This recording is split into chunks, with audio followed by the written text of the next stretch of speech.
금일 이제 점상한가까지 급등한 종목이죠. 어제부터 꾸준하게 이슈가 되면서 오늘 오전에는 이제 포털 1위까지도 올라왔는데요. 코미팜입니다.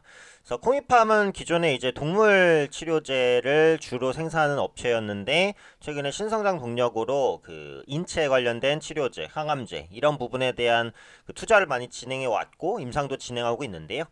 금일 같은 경우에는 이제 코로나19 치료제 파나픽스에 대한 임상을 진행한다라는 모멘텀으로 급등했습니다. 그래서 이 부분을 한번 자세하게 살펴보도록 하겠습니다. 앞서 이제 말씀드린 대로 코미팜은 그 동물용 백신이라든지 인체의약품 개발 사업을 영위한 업체예요. 그래서 애완동물을 기르는 인구도 증가하고 이러면서 동물의약품 시장이 5년간 상당히 빠른 성장세를 보였습니다. 현재 동물의약품 백신 제품을 35개국에 수출도 하고 있고요. 다만 이제 이 동물의약품이라는 것이 변동성이 좀 커요. 막 광우병이나 조류독감 이런 환경적 요인이 있으면 실적 변동성이 크잖아요. 그래서 실적이 불안정해지는 측면이 있죠. 그러다 보니까 사업 영역을 기존에 그 동물의약품에서 인체의약품으로 확장을 시켰습니다. 그래서 그 인체의약품 부분에서 나오는 게 이제 항암제 관련된 모멘텀이죠. 그래서 지금 항암 관련된 다수의 신약 파이프라인을 가지고 있고요. 항암 신약 중에 이제 코미녹스라는 게 있어요. 코미녹스는 전이암 치료와 암 전이 형성 그리고 재형성 등을 방지하는 신약인데 이제 임상 시험도 본격화될 것으로 보여지고요. 근데 오늘 이제 급등한 부분은 이 파나픽스 때문입니다. 이 파나픽스는 이 사이토카인을 억제하는 신약 물질인데요.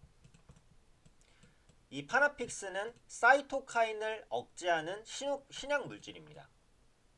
제가 사이토카인을 이전에 잠깐 설명을 해드리긴 했는데 조금 더 정확하게 말하면은 그 사이토카인 폭풍을 억제하기 위한 거죠. 이 사이토카인이라는 것은 우리 몸의 면역 시스템에서 굉장히 중요한 역할을 담당합니다. 그러니까 외부에서 한글을 켜고 한번 해볼까요? 네.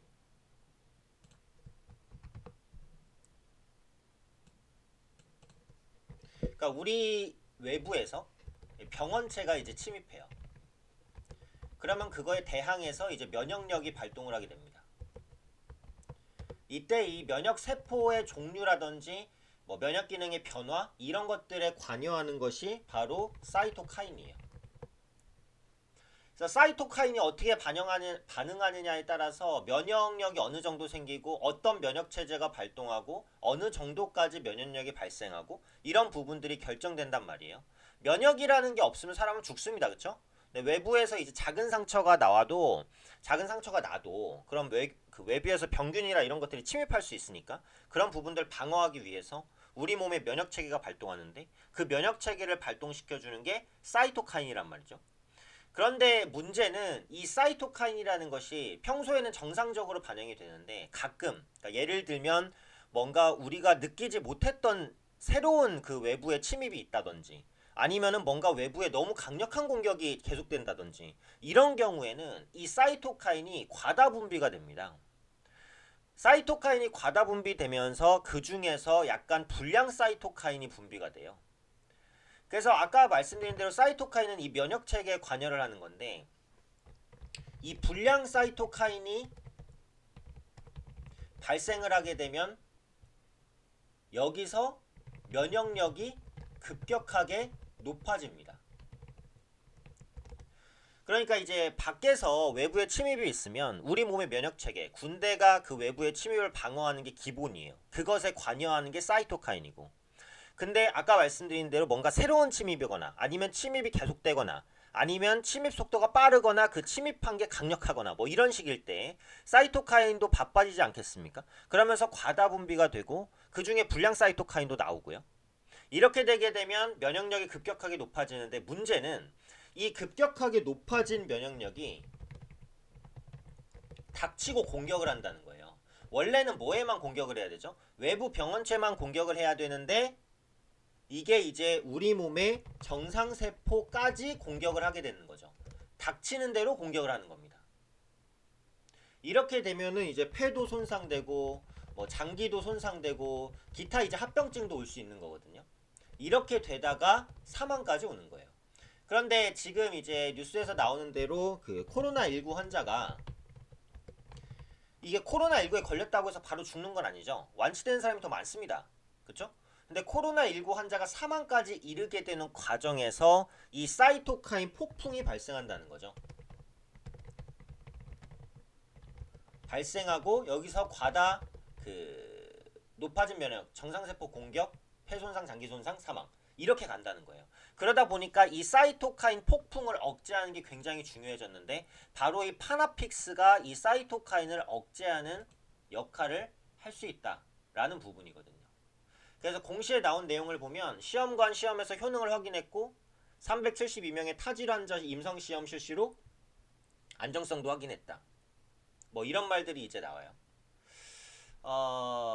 그래서 이제 이 파나픽스라는 게그 코로나19가 발생한 다음에 코미팜이 개발한 건 아니에요. 그러면 엄청나게 빠른 거니까 그건 말도 안 돼요. 이 파나픽스라는 신약 물질에 대해서 코미팜은 그동안 계속해서 개발을 해왔습니다. 그동안 개발을 해왔어요.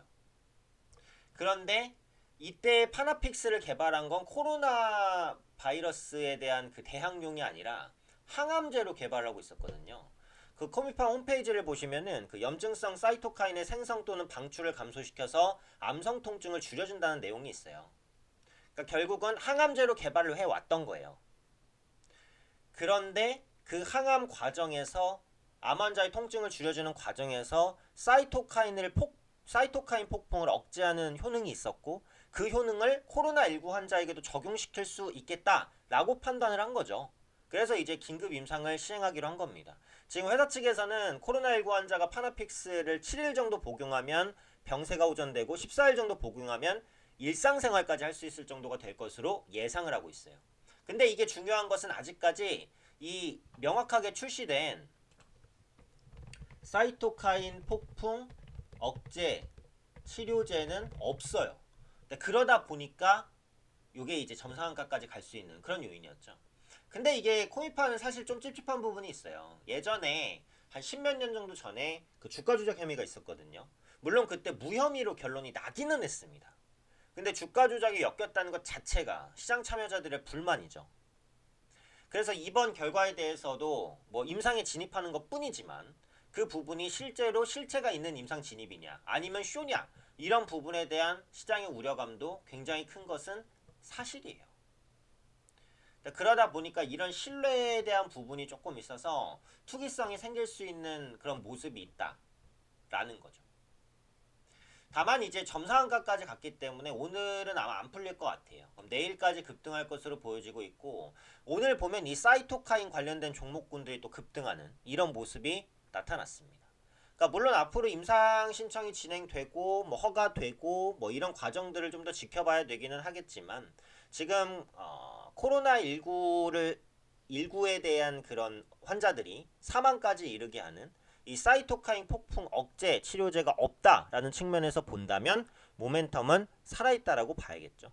다만 이제 백신 관련주가 움직이는 것은 코로나19 관련주들의 움직임도 거의 정점을 찍고 넘어가는 구간이다. 이렇게 보셔야 될 것 같아요. 전에도 계속해서 말씀드렸지만 코로나19 관련주들은 지금은 사실상 투기성이 아주 높은 구간이다 라고 볼 수밖에 없기 때문에 결국은 이런 부분들을 볼 때는 오히려 주가가 급락했을 때 성장주라든지 아니면 실적 모멘텀이 분명한 그런 종목군들을 체크해 놓으셨다가 지수가 반등할 때 이런 종목군들을 매매하시는 것이 훨씬 더 올바른 전략이 되지 않을까 생각됩니다.